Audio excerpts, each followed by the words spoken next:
అందరికీ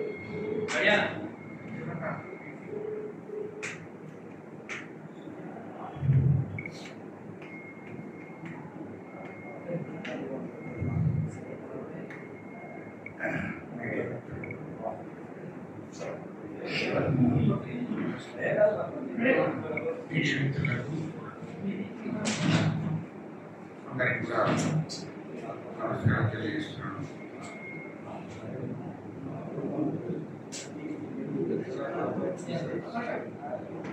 అంటే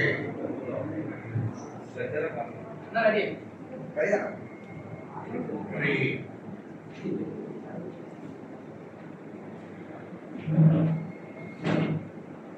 ఈ రాష్ట్రంలో కాంగ్రెస్ ప్రభుత్వం ఏర్పడి దాదాపు 9 నెలలు ఉంటుంది.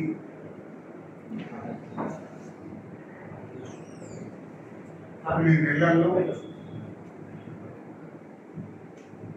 మరి రాష్ట్ర ప్రభుత్వము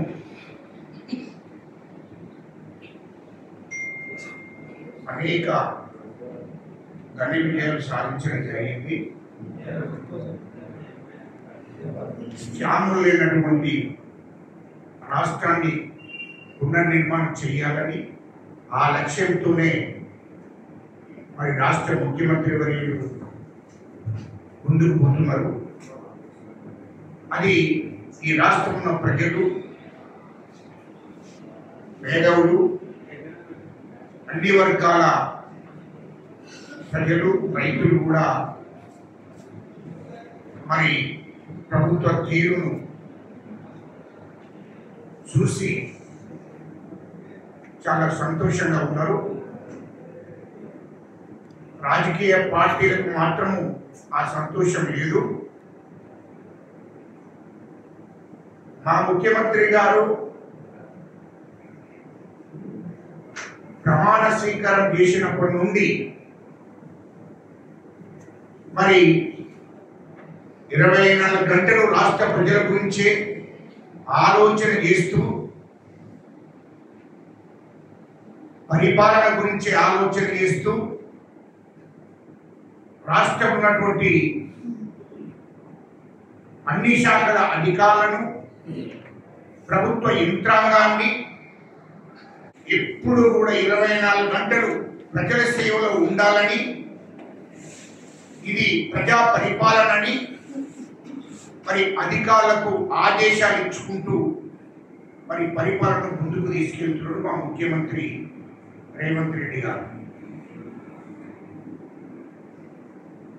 అయితే కాంగ్రెస్ ప్రభుత్వ పరిపాలన చూసి మా ముఖ్యమంత్రి గారు 24 గంటలు ప్రజల గురించి ఆలోచిస్తూ ప్రజా పరిపాలన నడిపిస్తున్నాడు కాబట్టి, ప్రజలలో కలిసి వెళుతున్నాడని ఈర్ష్యతోని మరి కొంతమంది మాట్లాడుతున్నారు. అది కేటీఆర్ కావచ్చు, హరీష్ రావు, మరి మాజీ ముఖ్యమంత్రి కేసీఆర్, వీళ్లకు నిద్ర పట్టడం లేదు.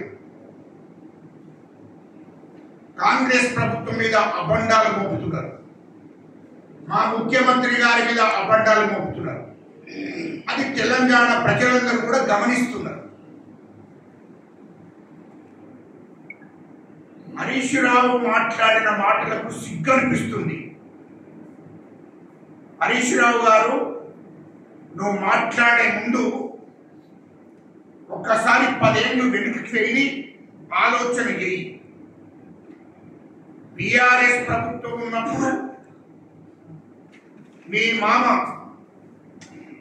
ముఖ్యమంత్రిగా కేసీఆర్ ఉన్నప్పుడు ఏం మాట్లాడాడు? అంతకన్నా ముందు కేసీఆర్ ఈ దేశ ప్రధానమంత్రుడు ఏమని మాట్లాడాడు? ఈ దేశ ప్రధానమంత్రి మన్మోహన్ సింగ్ గారు ఉన్నప్పుడు ఆయనను అటెండర్ తో పోల్చి మాట్లాడాడు కేసీఆర్. రాష్ట్ర ముఖ్యమంత్రులను కూడా ఏడు చేసి మాట్లాడాడు, అవమానపరిచాడు. నోటికొచ్చే విధంగా మాట్లాడడం జరిగింది. 10 ఏళ్ల కాలం ముఖ్యమంత్రి అయినాక కూడా ఈ దేశ ప్రధానమంత్రి, నేను ప్రధానమంత్రుల గురించి మాట్లాడాలి, ప్రధానమంత్రి పోస్ట్ గురించి మాట్లాడుతున్నాను. దేశ ప్రధానమంత్రులను మన్మోహన్ సింగ్ గారి నుంచి మొదలుకుంటే ఈ రోజున ప్రధాని గురించి కూడా కేసీఆర్ మాట్లాడాడు. ప్రధానమంత్రికి మాట్లాడే మాటలు కాదని ఒక ముఖ్యమంత్రి స్థాయిలో ఉండి కేసీఆర్ ఆనాడు మరి ప్రధానమంత్రిని కూడా ఇష్టం వచ్చినట్టు మాట్లాడాడు, కేంద్ర మంత్రులను కూడా మాట్లాడాడు. ఇది వాస్తవం కాదా? మరి ఇవాళ మా ముఖ్యమంత్రి రేవంత్ రెడ్డి గారు ఇష్టం వచ్చినట్టు మాట్లాడుతున్నాడు. ఆ భాష కరెక్ట్ కాదు. భాష గురించి మీరేనావే మా ముఖ్యమంత్రికి నేర్పేది? ఆ భాష నేర్పింది ఎవరయ్యా? ఈ రాష్ట్రంలో ఆ భాష మాట్లాడింది ఎవరు?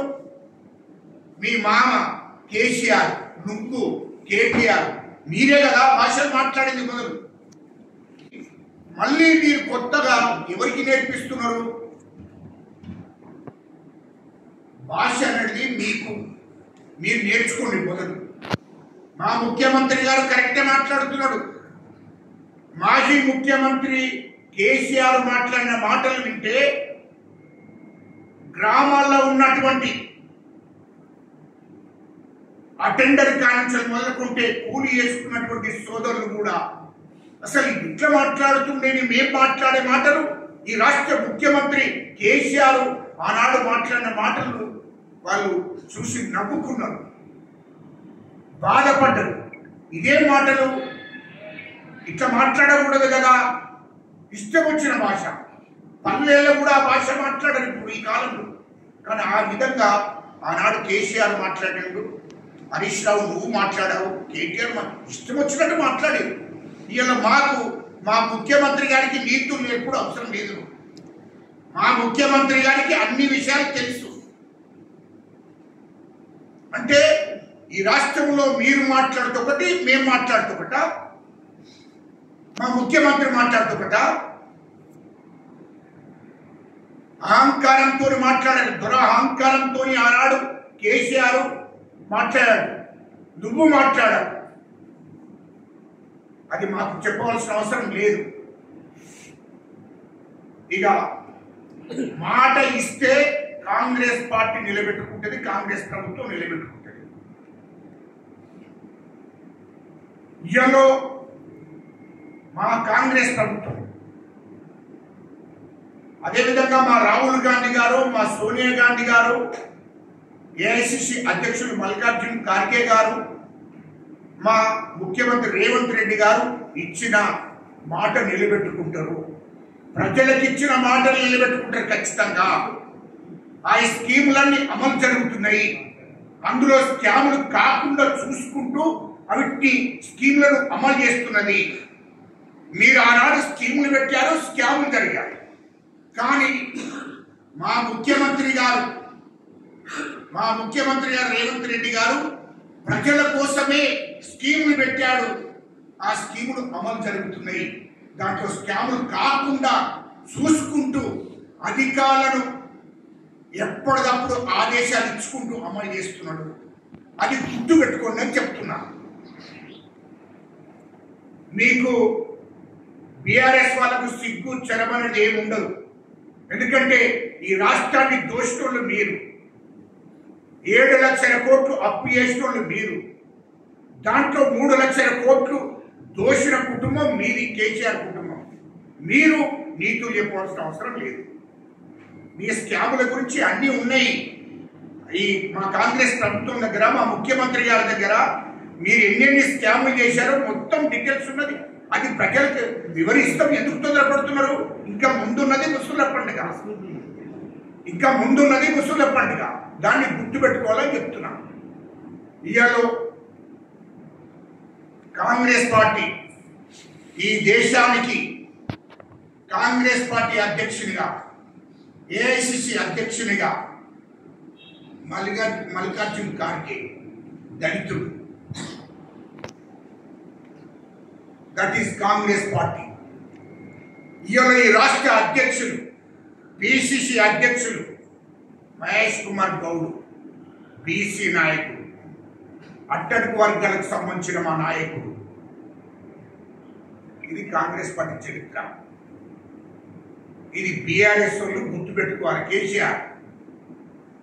కేసీఆర్ అధ్యక్షుడు, వర్కింగ్ ప్రెసిడెంట్ కొడుకు కేటీఆర్. కాంగ్రెస్ పార్టీ చరిత్ర ఏందో, కాంగ్రెస్ పార్టీని విమర్శించే అర్హత మీకు ఉందా అయ్యా? కాంగ్రెస్ పార్టీ ఈ దేశానికి ప్రధానమంత్రులను చేశారు. ఈ దేశానికి మన్మోహన్ సింగ్ను 10 సంవత్సరాలు ప్రధానమంత్రి చేశారు.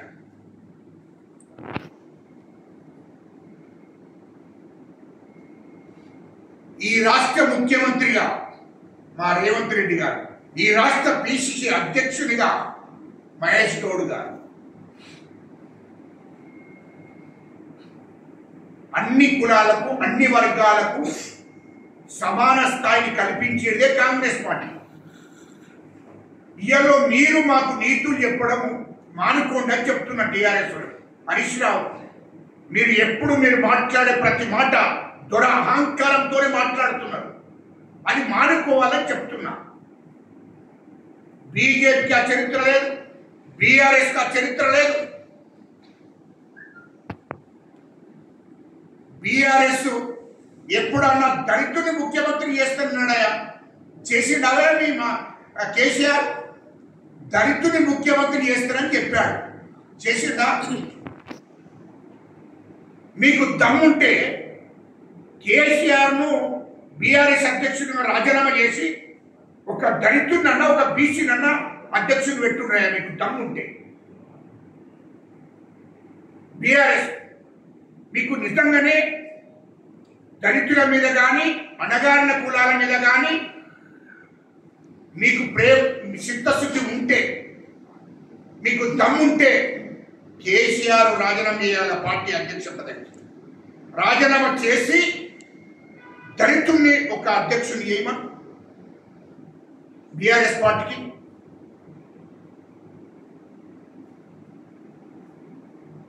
అదేవిధంగా నీ కొడుకు వర్కింగ్ ప్రెసిడెంట్ ఎట్లుంటాడయా?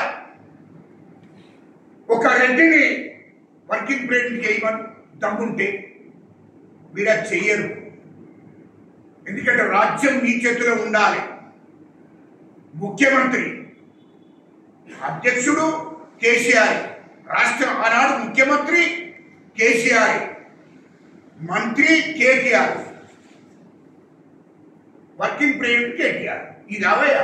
మీరు ఈ రాష్ట్రం ఉన్నటువంటి బీసీల మీద, ఎస్సీల మీద, ఎస్టీల మీద మీకు ప్రేమ ఉన్నది, మీకు చిత్తశుద్ధి ఉంది. 98% ఉన్న ప్రజల మీద మీకు చిత్తశుద్ధి లేదు. ఈ ప్రజల గురించి మాట్లాడే హక్కు కూడా మీకు లేదు. ఈ దేశాన్ని దోపిడీ చేశారు, ఈ రాష్ట్రాన్ని దోపిడీ చేశారు. కాబట్టి మీకు ఆ హక్కు లేదు. మా గురించి, బీసీల గురించి, ఎస్సీల గురించి, ఎస్టీల గురించి మేము ఉద్యమాలు చేస్తాం, పోరాటాలు చేస్తాం, మా హక్కులను మేము సాధించుకుంటాం. మీరు మా గురించి మాట్లాడవలసిన అవసరం లేదు అని చెప్తున్నా. కేసీఆర్ కానీ, కేటీఆర్ కానీ, హరీష్ రావు కానీ అది గుర్తుపెట్టుకోవాలి. ఎందుకంటే మా హక్కుల గురించి మీరు మాట్లాడే, మీకు రైతుల గురించి మాట్లాడే హక్కు ఉన్నదా? మీకున్నదా? అవే రుణమాఫీ గురించి, రైతుల రుణమాఫీ ఒకేసారి మాఫీ చేసిన చరిత్ర కాంగ్రెస్ పార్టీది. మా ముఖ్యమంత్రి రేవంత్ రెడ్డి గారు రుణమాఫీ చేశారు. అర్హత ఉన్న వాళ్ళందరూ కూడా, ఒకవేళ రాని వాళ్ళు, రుణమాఫీ కాలేదు, మాకు రాలేదు అన్న వాళ్ళు, అర్హత ఉన్న వాళ్ళు మళ్ళీ కూడా మీరు దరఖాస్తు చేసుకోవచ్చు. మళ్ళీ ప్రభుత్వము పరిశీలన చేస్తుంది. అధికారులకు ఆదేశాలు జారీ చేసేది. రాష్ట్రంలో అర్హత గల రైతులందరికీ కూడా అందరికీ మాఫీ చేసేది.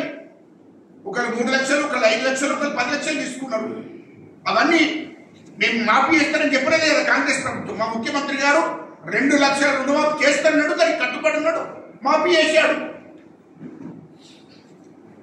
అది కాంగ్రెస్ పార్టీ చరిత్ర. నువ్వేం చేశావు? రుణమాఫీ చేస్తానని 10 ఏళ్ల కాలంలో ఒక్కసారి 25,000, ఒక్కసారి 25,000 అయిపోయింది. నువ్వు రైతు రుణమాఫీ చేయలేదు. నువ్వు రైతుల గురించి మాట్లాడే అర్హత మీ బీఆర్ఎస్ ఉందా నేను అడుగుతున్నా. ఇల్లు ఇస్తున్న నువ్వు డబుల్ బెడ్రూమ్లు ఏమైనా మా కాంగ్రెస్ ప్రభుత్వం ఇందిరమ్మ ఇల్లు ఇవ్వడానికి సిద్ధపడ్డది. 9 ఇళ్ళు అవుతుంటాయి. ఇందిరమ్మ ఇల్లు ఇస్తారంటే సిద్ధం చేస్తున్నది. రుణమాఫీ చేశారు, సిలిండర్ ఇచ్చాము, కరెంటు బిల్లు మాఫీ చేశాము. మరి ఇవన్నీ జరుగుతున్నాయి కదా. స్కీములు పెట్టిన స్కీములన్నీ కూడా అమలు చేస్తున్నది కాంగ్రెస్ ప్రభుత్వము. మా ముఖ్యమంత్రి గారు నువ్వేం అమలు చేశావు చెప్పు. దళితులకు 3 ఎకరాల భూమి ఇస్తారని ఇచ్చావా? ముక్కుసూటిగా అడుగుతున్నాం. డబుల్ బెడ్రూమ్ ఇస్తారని ఇచ్చావా? రైతులకు రుణమాఫీ చేస్తారని చేశావా? ఇవన్నీ ఏమైనాయి? మీరు మాట ఇచ్చి తప్పుతారు. ఈ ప్రజలను తప్పుదోవ పట్టేయడం కోసం అధికారం పోయింది కదా అని ఈ తెలంగాణ ప్రజలను రైతులను తప్పుదోవ పట్టించడం కోసం ప్రయత్నాలు చేస్తున్నారు. అది జరగదు. కాంగ్రెస్ ప్రభుత్వం ఖచ్చితంగా ప్రజల పక్షాన్నే ఉంటది, ప్రజల కోసమే పనిచేస్తుంది. మా ముఖ్యమంత్రి గారు ఖచ్చితంగా ప్రజల పక్షాన్నే ఉంటాడు, ప్రజల కోసమే పనిచేస్తున్నాడు. ఇక తర్వాత అదేవో బీజేపీ వాళ్ళు మాట్లాడతారు. బీజేపీ వాళ్ళు కూడా మాట్లాడతారా మా కాంగ్రెస్ పార్టీ గురించి, మా రాహుల్ గాంధీ గారి గురించి? కాంగ్రెస్ పార్టీకి ఒక చరిత్ర ఉంది. దేశ స్వతంత్ర పోరాటంలో పాల్గొన్నది కాంగ్రెస్ పార్టీ. కాంగ్రెస్ పార్టీ ఈ దేశానికి స్వతంత్రం తీసుకొచ్చింది. కాంగ్రెస్ పార్టీ గురించి మాట్లాడే అర్హత మీకు లేదు. ఇయాలో కాంగ్రెస్ పార్టీ అన్ని వర్గాలకు కేంద్రంలో కానీ రాష్ట్రంలో కానీ అవకాశాలు కల్పించింది కాంగ్రెస్ పార్టీ. ఈ రోజు కూడా కాంగ్రెస్ పార్టీ అన్ని వర్గాలకు అవకాశం కల్పిస్తుంది. బీజేపీ ఒక్కసారి బంగారు లక్ష్మణ్ అధ్యక్షుడు చేసి ఆయన మీద కేసులు పెట్టి జైలుకు పంపించింది. దాంతో మానసికంగా కుమిలిపోయి చనిపోయాడు ఆయన బంగారు లక్ష్మణ్. అద్వానీ గారు బీజేపీ ఆర్ఎస్ఎస్ బడా నేతలు, బీజేపీ నేతలు, ఆర్ఎస్ఎస్ బడా నేతలు అందరూ కలిసి ఒక కుతంత్రాలు చేసి ఆయన బీజేపీ జాతీయ అధ్యక్షుడు చేసినట్టు చేసి ఆయన మీద లంచం తీసుకున్నాడని, సిగ్గుపోతుంది, లంచం తీసుకున్నాడని ఢిల్లీ ఆఫీసులో దొరకబట్టి ఇగో ₹1,00,000 తీసుకున్నాడు లంచం. ఒక జాతీయ అధ్యక్షుడు కేసులు పెట్టి ఆయనను జైలుకు పంపిన చరిత్ర BJP party, Bharatiya Janata party. వాళ్ళు కూడా ఈ దేశంలో దళితుల గురించి బీసీల గురించి మాట్లాడే అర్హత వాళ్ళకు ఉందా అని అడుగుతున్నారు. మరి బంగారు లక్ష్మణ్ అప్పటికి ఆర్ఎస్ఎస్లో పనిచేశాడు, బీజేపీలో పనిచేశాడు. ఆయన సీనియర్ మోస్ట్ లీడరు, ఆయన జాతీయ అధ్యక్షుడు అయ్యాడు. అయితే భారతీయ జనతా పార్టీ అధ్యక్షుడు చేసి కేసు దొంగ కేసు అంటే లంచం తీసుకున్నాడని తప్పుడు కేసులు పెట్టి జైలుకు పంపించాడు 6 నెలలల్లా. ఇదేందా? అప్పటి నుండి ఇప్పటిదాకా మీరు ఈ అణగారిన కులాల మీద కానీ దళితుల మీద కానీ మీకు చిత్తశుద్ధి ఉందా? ఎవరన్నా ఈ దేశానికి ప్రధానమంత్రిని చేశారా? ఈ రాష్ట్రంలో ఏ రాష్ట్రంలో ముఖ్యమంత్రులు చేశారా? మీరు అందుకోసమే ప్రజలు అన్ని ఆలోచిస్తున్నారు. తెలంగాణ ప్రజలు కూడా అన్ని ఆలోచించే నిర్ణయాలు తీసుకుంటున్నారు. బీజేపీకి రాబోయే కాలంలో తగిన గుణపాఠం ఈ రాష్ట్ర ప్రజలు చెప్తారు. ఖచ్చితంగా ఇయలో కాంగ్రెస్ పార్టీని విమర్శించే హక్కు ఎవరికి లేదు, అర్హత కూడా ఎవరికి లేదు అని చెప్తున్నాం. కాబట్టి దీని మీద ముఖ్యమైనటువంటి విషయం, తెలంగాణ ఉద్యమ నాయకులందరినీ, తెలంగాణలో ఉద్యమం చేసినటువంటి ఉద్యమ నాయకులందరితోని, అదేవిధంగా మేధావులతోని, ప్రొఫెసర్లతోని, అదేవిధంగా ఉస్మానియా యూనివర్సిటీ విద్యార్థులతోని, తెలంగాణ ఉన్నటువంటి అన్ని యూనివర్సిటీల విద్యార్థులు, ఉద్యమంలో పాల్గొన్నటువంటి నాయకులందరితో కూడా మరి ఒక చర్చా వేదిక ఏర్పాటు చేస్తున్నాం. చర్చా వేదిక మరి వచ్చే నెల 15 తారీఖు నాడు చర్చ వేదిక ఏర్పాటు చేస్తున్నాం. అది సెంట్రల్ కోర్టులో ఏర్పాటు చేస్తున్నాం. ఎందుకంటే మా కాంగ్రెస్ ప్రభుత్వము అధికారం వచ్చినప్పటి నుండి మరి ప్రజల కోసం ఏం చేసింది, భవిష్యత్తులో ఏం చేయబోతుంది,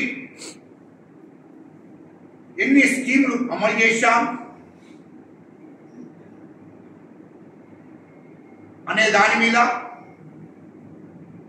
రైతులకు ఏం చేశాం అనే దాని మీద తెలంగాణ మరి ప్రజల అంటే తెలంగాణ ప్రజల గురించి చర్చ జరుగుతుంది. దానికి తెలంగాణ ప్రజా చర్చ వేదిక కాబట్టి అందరినీ కూడా అక్కడికి ఆహ్వానిస్తున్నా. ఒక తెలంగాణ ఉద్యమకారునిగా, మరి తెలంగాణ ప్రజాసంఘ చైర్మన్ గా అందరినీ కూడా అక్కడికి ఆహ్వానిస్తున్నాం. ఇది చర్చ జరగాలి. గత బీఆర్ఎస్ ప్రభుత్వం 10 ఏళ్ల పాటు తెలంగాణ ప్రజలకు ఏమి హామీలు ఇచ్చాలి, యువతకు ఏమి హామీలు ఇచ్చి మోసం చేశాలి, ఇంటికో ఉద్యోగం ఎందుకు ఇవ్వలేకపోయింది, మరి తెలంగాణ ప్రజలను ఏ విధంగా మభ్యపెట్టింది, ఆ 10 ఏళ్ల కాలంలో ఈ రాష్ట్రాన్ని మరి ఎట్లా దోసింది, ఈ రాష్ట్రంలో రాష్ట్ర ప్రజల ధనాన్ని ఏ విధంగా దోషిండ్రో దాంట్లో చర్చకు వస్తుంది. ఇది కాంగ్రెస్ ప్రభుత్వం వచ్చినప్పటి నుండి ఎన్ని స్కీములు అమలు చేశాము, భవిష్యత్తులో యువతకు ఉద్యోగాల విషయంలో కానీ, రైతులకు రుణమాఫీ విషయంలో కానీ అన్ని స్కీముల గురించి కూడా చర్చ జరగాలి.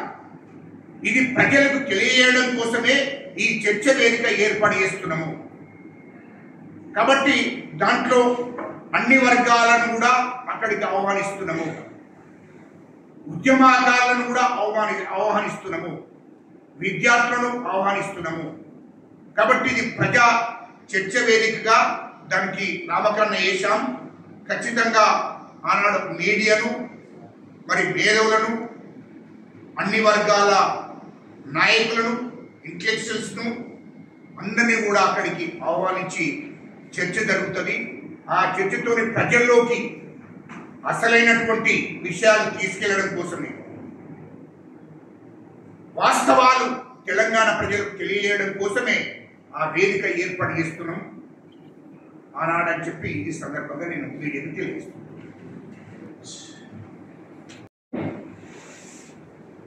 ఏదైతే నిన్న ఒకవైపు కేంద్రంలో ప్రతిపక్ష పార్టీగా ఉన్నటువంటి కాంగ్రెస్ పార్టీని,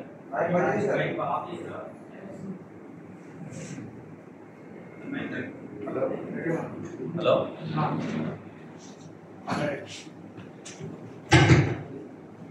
కేంద్రంలో ప్రతిపక్ష హోదాలో ఉన్నటువంటి కాంగ్రెస్ పార్టీని రాహుల్ గాంధీ గారిని బీజేపీ విమర్శిస్తూ ఉంటే, రాష్ట్రంలో మరి టీఆర్ఎస్ పార్టీ కాంగ్రెస్ పార్టీని రేవంత్ రెడ్డి గారిని విమర్శ చేయడం జరుగుతూ ఉంటే అది మీరు అందరూ చూస్తాము. ఎంత విమర్శించినా, ఎంత చేసినా కొంత విలువలతో కూడిన విమర్శను ఎవరైనా స్వాగతిస్తారు. కానీ మీరు ప్రతిపక్షాలు కేంద్ర ప్రభుత్వమేమో ప్రతిపక్షాలు ప్రజలకు న్యాయం కోసం పోరాటం చేయకూడదన్న ధోరణితో అక్కడ బీజేపీ మాట్లాడతాం. రాహుల్ గాంధీ గారు ఏమడుగుతా ఉన్నారు? భవిష్యత్తు సవాళ్లను అంటే ఒకవైపు నిరుద్యోగం పెరుగుతూ ఉంటే గతంలో ఎన్నడూ లేని విధంగా స్వతంత్రం వచ్చినప్పటి నుంచి ఇప్పటి వరకు ఎన్నడూ లేని విధంగా చదువుకున్న యువతకి ఉద్యోగ అవకాశాలు కల్పించే విషయంలో కేంద్ర ప్రభుత్వం తీవ్రంగా విఫలమవుతున్నటువంటి పరిస్థితుల్లో కూడా రాబోయేటువంటి అతిపెద్ద సవాలుగా మారినటువంటి నిరుద్యోగ సమస్యలు ఎట్లా పరిష్కరిస్తారు, యువతకి చదువుకున్న యువతకి ఏ విధంగా ఉద్యోగాలు కల్పిస్తారని రాహుల్ గాంధీ గారు ప్రశ్నిస్తే అది తప్పైనట్టు. మరి అంతర్జాతీయ వేదికల మీద మన దేశాన్ని విమర్శ చేయడం తప్పు అని మరి రాహుల్ గాంధీ గారు ఏం మాట్లాడుతున్నారు? దేశం గురించి కాదు మాట్లాడుతున్నారు. బీజేపీ విధానాలను వ్యతిరేకించడం నేరమైనట్టుగా రాహుల్ గాంధీ గారిని తీవ్రమైనటువంటి పదజాలంతో విమర్శ చేయడం ఈ తీవ్రంగా బిట్టు అనేటువంటి ఏదైతే కేంద్ర మంత్రి ఉన్నాడో రాహుల్ గాంధీ గారిపై చేసినటువంటి తీవ్ర వ్యాఖ్యలను తీవ్రంగా తెలంగాణ కాంగ్రెస్ పార్టీ ఖండిస్తా ఉంది. ఎవరైనా కూడా వ్యక్తిగతంగా ఎంత ద్వేషం ఉంటే అట్లాంటి మాట మాట్లాడతారు? రాహుల్ గాంధీ గారు చేసిన విమర్శకు సమాధానం, అడిగిన ప్రశ్నకు సమాధానం చెప్పే తెలివి లేదు. భవిష్యత్తు సవాళ్లను ఎదుర్కోవడానికి మీరు ఏం చేస్తా ఉన్నారు? ప్రజలకు సంక్షేమ పథకాల రూపంలో అందరికీ జనాభా ప్రాతిపదికనగా వెనుకబడినటువంటి వర్గాలకు ఉద్యోగ ఉపాధి అవకాశాలు ఏ విధంగా కల్పిస్తారు అనే దానికి సమాధానం చెప్పరు. రైతులకు ఏ విధంగా మీరు సంక్షేమాన్ని అందిస్తారు అనే దానికి సమాధానం చెప్పరు. ఇంకొక వైపు చైనా మన భూభాగాన్ని లాక్కొని పోతా ఉంటే మీరు పట్టించుకోరా అని చెప్పి ప్రశ్నిస్తే దాన్ని నేరంగా మరి ప్రజల ముందు రాహుల్ గాంధీ గారిని అవమానించడం ఇది బీజేపీకి తగదు. మీరు అడిగిన ప్రశ్నలకు సమాధానం చెప్పాలి తప్ప, లేకపోతే మీరు ప్రజలకు ఏం చేస్తా ఉన్నారో, మంచి ఏం చేస్తున్నారో దాని గురించి చెప్పాలి తప్ప ఈ విధంగా వ్యక్తిగతంగా మరి తల తీసుకొస్తే ఇట్లా అట్లా అని మాట్లాడడం ఇది పద్ధతి కాదు. ఇది బీజేపీ వాళ్ళ విధానం, అంటే రెచ్చగొట్టుడు విధానం, వాళ్ళు విద్వేషపూరిత విధానం, మత రాజకీయాలు, లేకపోతే పాకిస్తాన్ అంటారు, ఆఫ్ఘనిస్తాన్ అంటారు, రోహింగ్యాలు అంటారు. ఇవి తప్ప సంక్షేమం గురించి కానీ, ఉద్యోగాల గురించి కానీ, ఉపాధి గురించి కానీ, భవిష్యత్తు సవాళ్ళను ఎదుర్కోవడానికి ఏం చేయబోతున్నారో వాటి గురించి ఏ రోజు చర్చించరు, మాట్లాడరు. ఇది కేంద్ర ప్రభుత్వం బీజేపీ విధానం. ఇక రాష్ట్రంలో టీఆర్ఎస్ బీఆర్ఎస్ ఏదైతుందో మరి కేటీఆర్ మాట్లాడుతూ రైతుల మీద చాలా ప్రేమ ఒలకపోసినట్టు మాట్లాడతారు. అసలు రైతుల గురించి మాట్లాడే అర్హత మీకు ఉందా? కేటీఆర్ గారు, మీకు రైతుల గురించి మాట్లాడే అర్హత ఉందా అని చెప్పి మేము ప్రశ్నిస్తా ఉన్నాం. మీరు ఏకకాలంలో రుణమాఫీ చేస్తా అని 2014 ఎన్నికల ముందు ప్రమాణం చేసింది వాస్తవం కాదా? మీరు డబుల్ బెడ్రూమ్ ఇస్తానని చెప్పి పిట్ట కథని చెప్పి ప్రజలను మోసం చేసింది నిజం కాదా? దళితులను ముఖ్యమంత్రి చేస్తా అని చెప్పి అధికారాన్ని అక్రమంగా మీరు చేపట్టింది నిజం కాదా? కానీ ఇందులో మీరు ఏది చేయకుండా, రుణమాఫీ చేయకుండా 10 ఏళ్ళు మీరే అధికారంలో ఉన్నారు, అయినా రుణమాఫీ చేయలేకపోయారు. 10 ఏళ్ళు మీరే అధికారంలో ఉన్నారు, అయినా కూడా మీరు డబుల్ బెడ్రూమ్ ఇవ్వలేకపోయినారు. సామాన్యులకు సంక్షేమాన్ని మీరు దూరం చేశారు. ఈరోజు రేషన్లో మీరు మొత్తం రేషన్లో ఇవ్వాల్సినటువంటి సామాన్లన్నీ కూడా కట్ చేశారు. కాంగ్రెస్ ప్రభుత్వంలో 9 సరుకులు ఇచ్చేటువంటి వాళ్ళం గతంలో, కానీ ఈరోజు ఆ రేషన్లో అసలు చూద్దామంటే ఏం లేవు, బియ్యం తప్ప. అట్లాంటి పరిస్థితి తీసుకొచ్చింది మీరు కదా. సంక్షేమాన్ని పూర్తిగా విడిచిపెట్టి ఈ రోజు నీతులు మాట్లాడడం, రైతుల మీద ప్రేమను మరి ముసలి కన్నీరు కార్చడం మరి ప్రజలందరూ చూస్తూ ఉన్నారు. కాబట్టి కాంగ్రెస్ పార్టీ ఇచ్చిన మాట కట్టుబడి ఏకకాలంలో రుణమాఫీ చేసి రైతుల యొక్క విశ్వాసం పొంది చరిత్ర సృష్టించింది కాంగ్రెస్ పార్టీ. 2004లో కాంగ్రెస్ ప్రభుత్వం కేంద్రంలో, రాష్ట్రంలో రాజశేఖర రెడ్డి గారి నాయకత్వంలో రుణమాఫీ చేసిన, మరి ఇప్పుడు 2023లో రేవంత్ రెడ్డి గారి నాయకత్వంలో మరి ఇచ్చిన మాట ప్రకారం మొన్న ఆగస్టు నెలలో 15 తారీఖు లోపల రుణమాఫీ చేస్తానని మాట ఇచ్చి ఇచ్చిన మాట కట్టుబడి ఎంత ఇబ్బందులైనా, ఎన్ని ఆర్థికపరమైన ఇబ్బందులు ఉన్నా అవన్నింటినీ కూడా ఎదుర్కోవడానికి సిద్ధమై, భవిష్యత్తు సవాళ్ళను ఎదుర్కోవడానికి సిద్ధమై సాహసోపేతమైన నిర్ణయం తీసుకొని ఈ రోజు రుణమాఫీ చేసి చరిత్ర సృష్టించింది కాంగ్రెస్ పార్టీ. మీరా రేవంత్ రెడ్డి గారిని విమర్శ చేసేది? ఇంకా భవిష్యత్తులో మీరు ఏం చెప్పారు? అప్పుడు 2014లో మీరు అధికారంలో వచ్చిన తర్వాత సంవత్సరం తర్వాత ఒకవేళ ఏదైనా మిమ్మల్ని ప్రశ్నించినా పసిగుట్టు తెలంగాణ పసిగుట్టు తెలంగాణ అనుకుంటూ 10 ఏళ్ళు పోయినా మీరు సంక్షేమాన్ని పట్టించుకోలేదే. ఈ రోజు మేము వచ్చి కనీసం 10 నెలలు కూడా కాలే, మీరు అసలు కొంచెం కూడా ఓపిక లేకుండా ప్రజలు మాకు అధికారం ఇచ్చారు, దాన్ని మీరు చేసినటువంటి ఏవైతే దుర్మార్గాలు ఉన్నాయో అవన్నీ తట్టుకోలేక, మీ దురహంకారాన్ని తట్టుకోలేక ప్రజలు మీ నుంచి అధికారాన్ని లాగి కాంగ్రెస్ కు అధికారాన్ని అప్పగించింది. తర్వాత కనీసం ఓపిక లేకుండా, సమయం ఇవ్వకుండా పదే పొద్దున లేస్తే అధికారం కోల్పోయినటువంటి పరిస్థితుల లోపల అసహనానికి గురై ఇష్టం వచ్చినట్టుగా మాట్లాడుతూ ఉన్నారు. హరీష్ రావు గారు ఆయన మాట్లాడుతూ ఉన్నారు, రేవంత్ రెడ్డి గారి వ్యాఖ్యలు మంచిగా లేవు, సరి చేసుకోవాలి, సరి చూసుకోవాలని. మీరా మాట్లాడేది? కేసీఆర్ గారి నోరు గురించి రాష్ట్ర ప్రజలకు తెలియదా? కేసీఆర్ గారి నోరు అదొక మురుగు ఫ్యాక్టరీ. అది మురుగు ఫ్యాక్టరీలా ఎన్ని బూతులు, ఎన్ని రకాలైనటువంటి మాటలైనా మాట్లాడుతారో రాష్ట్ర ప్రజలకు తెలియదా? మీరు మాట్లాడే మాటలను ఒకసారి గుర్తు చేసుకోండి. మీరు మాకు నీతులు చెప్తారా? కాంగ్రెస్ పార్టీ దయ్యాల వేదాలు మంది మళ్లించినట్టు ఇవాళ బీఆర్ఎస్ నాయకులు కాంగ్రెస్ ను విమర్శించడం ఎక్కడ కూడా ఆమోదయోగ్యం కాదు. ప్రజలు మాకు అవకాశం ఇచ్చారు, మాకు సమయం కూడా సంక్షేమాన్ని అమలు చేయడానికి మాకు సమయం ఇచ్చారు. కాబట్టి 10 నెలల కాలంలో ఇప్పటికే ఒకవైపు రైతు రుణమాఫీ చేయడం జరిగింది, ఇంకొక వైపు 6 గ్యారంటీలలో దాదాపు అన్ని గ్యారంటీలు అమలు చేసేటువంటి పరిస్థితుల్లోకి వచ్చాం. రేపు 2వ తారీఖు నుంచి రేషన్ కార్డులు ఇవ్వబోతా ఉన్నాం.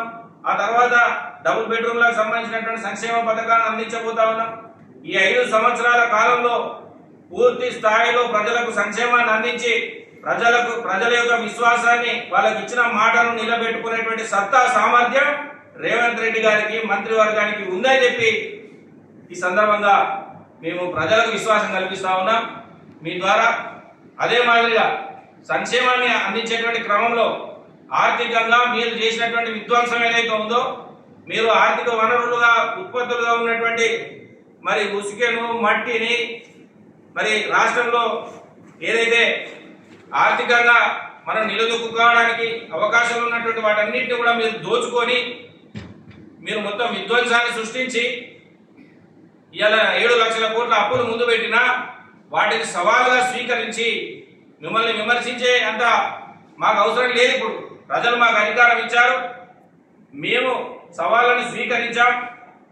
రేవంత్ రెడ్డి గారి నాయకత్వంలో కాంగ్రెస్ ప్రభుత్వం ప్రతి సవాళ్ళను స్వీకరించి రేపు ఒక్కొక్క సమస్యను పరిష్కరించుకుంటూ 6 గ్యారెంటీలనే భగవద్గీతగా కాంగ్రెస్ పార్టీ భావించి వాటి అమలుకు అన్ని రకాల చర్యలను తీసుకుంటూ ముందుకు వెళ్తున్నటువంటి సందర్భం కాంగ్రెస్ ప్రభుత్వం.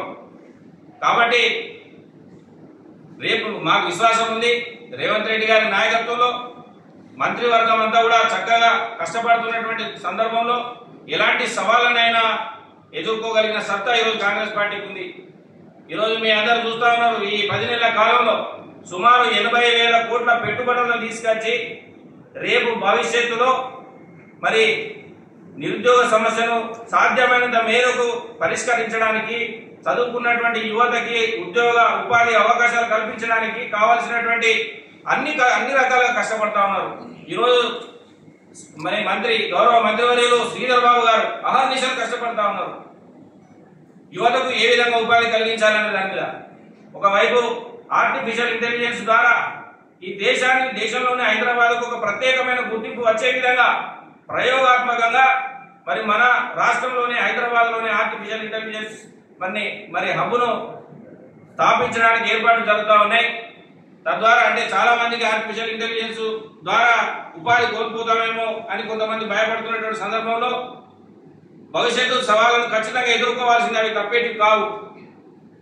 ఇదే ఏఐ ద్వారా కొన్ని కోట్ల ఉద్యోగాలు భవిష్యత్తులో తప్పకుండా వస్తాయని చెప్పి కాంగ్రెస్ పార్టీకి ఒక విశ్వాసం ఉంది. కాబట్టి రాబోయే సవాళ్ళను ఎదుర్కోవడానికి సిద్ధంగా ఉండడానికే ఆర్టిఫిషియల్ ఇంటెలిజెన్స్ ను మరి దాని మీద ఇక్కడి విద్యార్థులకు అవకాశం, దాని మీద ఎక్స్పర్టైజ్ ను పెంచడానికి మరి ఉద్యోగ రంగాలనే కాకుండా ప్రభుత్వ రంగాల్లో కూడా మరి ట్రాన్స్పరెన్సీ పెంచి మరి అంటే ప్రభుత్వ రంగాన్ని కూడా దాన్ని వాడుకోవడానికి ప్రయత్నం చేస్తూ ఉంది. అదే మాదిరిగా ఏదైతే ఐటీకి సంబంధించినటువంటి ఇంకా అనేకమైనటువంటి మార్పులు చేర్పులను గత ప్రభుత్వం చేసినటువంటి పొరపాట్లను సవరిస్తూ రాబోయేటువంటి రోజుల లోపల చదువుకున్న విద్యార్థులకి పెద్ద ఎత్తున ఉద్యోగాలు ఉపాధి అవకాశాలు కల్పించడానికి ప్రయత్నం చేస్తూ ఉంది. కాబట్టి ఈ విధంగా అనేక కార్యక్రమాలు, ఓవైపు సంక్షేమం, ఇంకొక వైపు అభివృద్ధి, ఈ విధంగా రెండు పట్టాల మీద ప్రభుత్వం మరి ముందుకు వెళ్తా ఉంటే దాన్ని జీర్ణించుకోలేక, ప్రజల విశ్వాసాన్ని పొందుకుంటా ఉంటే అది జీర్ణించుకోలేక బీఆర్ఎస్ ప్రభుత్వం మరి ఈ విధంగా విమర్శ చేస్తున్న సందర్భంలో ప్రజలు మీ విమర్శను పట్టించుకోరని చెప్పి మరి ఈ వేదిక ద్వారా, మీడియా ద్వారా తెలియజేస్తా ఉన్నాం.